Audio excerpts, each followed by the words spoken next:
Nah, sekarang karakter yang disebut kritis itu seperti apa sih?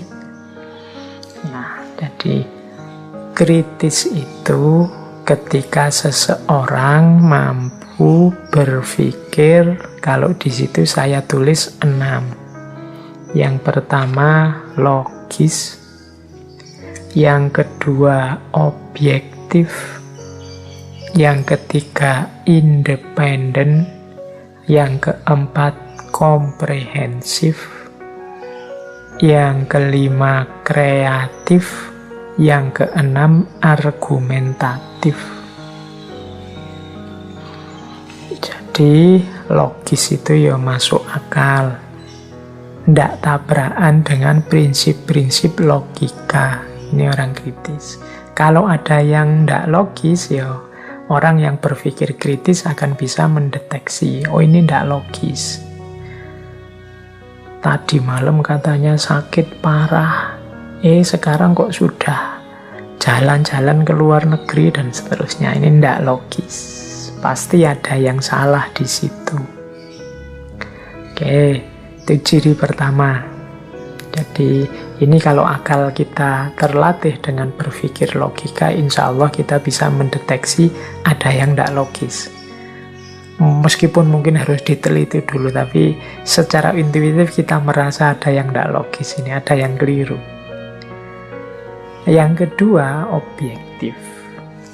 Objektif itu berarti, ya mudahnya objektif itu pemikir yang kritis itu ya menjelaskan, memaparkan sesuatu tanpa dia mengintervensi. Kalau orang yang menjelaskan mengintervensi nanti hasilnya subjektif. Tapi objektif itu ya A dibilang A, B dibilang B. Tinggi dibilang tinggi, rendah dibilang rendah. Itu objektif namanya. Pak, apa bisa Pak orang itu objektif? Manusia itu kan selalu subjektif. Ini kadang-kadang ada yang bertanya ke saya seperti ini. Ya, kalau ditelaah secara sangat mendalam, nanti ya ketemunya bahwa ya orang itu nanti jatuhnya selalu kalau pandangan ya pandanganku, kalau pemahaman ya pemahamanku. Dan ini kan sifatnya subjektif. Tapi dalam prosesnya tetap kita harus mengedepankan objektivitas. Tidak boleh sejak awal. Kan subjektif itu tidak ada, atau ya berarti saya ngawur saja lah, kan setiap orang sesuai persepsinya. Nah, ini namanya sudah tidak objektif lagi. Bahwa nanti hasilnya ya sesuai persepsiku, sesuai pandanganku, yang mungkin tidak cocok dengan semua orang, tidak masalah. Yang penting sejak awal niatku adalah untuk menjelaskan seobjektif mungkin. Aku sudah berusaha untuk diriku tidak ikut campur dalam penjelasan ini, menjelaskan apa adanya. Nah, itu objektif. Bahwa nanti hasilnya ya agak masuk-masuk dikit subjektivitasnya, ya itu manusiawi. Tapi tidak boleh sejak awal niatnya niat subjektif.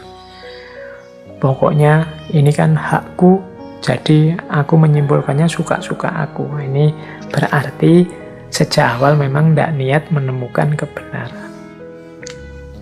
Yang ketiga, independen. Independen itu lanjutannya objektif tadi.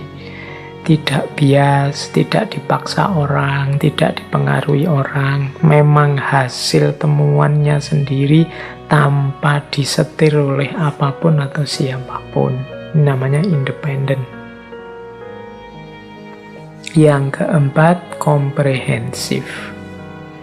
Komprehensif itu ya utuh, dilihat semua, direnungi semua, dipikirkan semua, tidak milih-milih. Tidak hanya melihat bagian ini saja atau bagian itu saja, tidak. Komprehensif. Misalnya membahas tokoh siapa, ya dilihat komprehensif. Tidak bias, berarti tidak independen atau dipilih-pilih. Saya milih bagian ini saja, saya milih bagian itu saja. Nanti sebenarnya ini orang baik, tapi untuk kepentingan penelitian saya ya harus saya pilih bagian jeleknya saja. Biar aku tesisku ndak gugur, biar hipotesisku benar. Nah ini berarti ndak komprehensif, dia milih-milih. Kemudian yang kelima kreatif, dan yang keenam argumentatif. Kreatif itu kemampuan memproduksi gagasan-gagasan baru. Kalau argumentatif itu menyatakan apapun punya alasannya, punya dasarnya, ndak ngawur, itu argumentatif. Jadi kalau teman-teman menyampaikan sesuatu, terus orang tanya alasannya apa, dasarnya apa. Nah, kalau kita bisa menjawab, berarti kita itu orang yang argumentatif. Bisa memberi argumen. Kalau ngomong berarti ndak ngawur. Kalau kreatif, itu biasanya mampu menampilkan konsep-konsep baru, temuan-temuan baru, gagasan-gagasan atau ide yang baru, yang jadi alternatif jawaban dari problem yang kita hadapi. Itu kemampuan, tergolong kemampuan kritis juga. Jadi ternyata kritis itu logis, berarti yang tidak logis tidak masuk kriteria kritis. Objektif, berarti kalau sejak awal sudah tidak objektif, untuk kepentingan-kepentingan tertentu ya perlu dikritisi. Kalau sudah objektif, sudah kritis. Kemudian yang ketiga, independen, tidak bias, tidak penuh kepentingan di luar kebenaran. Yang keempat, komprehensif, melihatnya utuh. Yang kelima, kreatif. Dan yang keenam, argumentatif. Jadi kalau teman-teman ingin membangun diri jadi sosok yang kritis, kalau mahasiswa ya mahasiswa yang kritis, kalau pegawai ya pegawai yang kritis, tampilkanlah diri kalian sebagai sosok yang logis, objektif, independen, komprehensif, kreatif, dan argumentatif. Terus